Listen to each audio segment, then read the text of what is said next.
हाय सांग मैंने मो मिनी ब्लॉग को स्वागत। मु काजल मोर चैनल है क्यूट परी 143 मोर चैनल आ मोर ना हूँ काजल।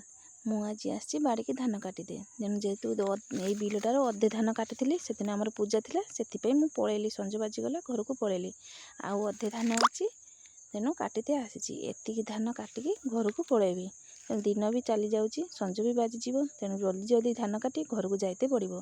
तेणु धानर अवस्था कौन है देखु सांग मैंने धान पूरा पड़ी जाइए तले मटीरे लगी कादुओ भी हो वर्षा होता है कादुआ हो धान मटी सब लगी जाइए तेणु काटिकी नईकी काटा भारी कष्ट। धान जी चाष कर आपण मैंने जानते जी चाष कर जानते धान सहित धान भी हो जाती कौन करेंगे अमल न कले तो न खाଇବା तेणु अमल करने को पड़ो। तेणु जार घरे पुरुष लोक नथिबे ना स्त्री लोक धान बिलू जाई धान काटिबा आ लोक को नहीं काम करवा केते जे कष्ट सेटा केवल से स्त्री लोक ही माने भी जानिछंती।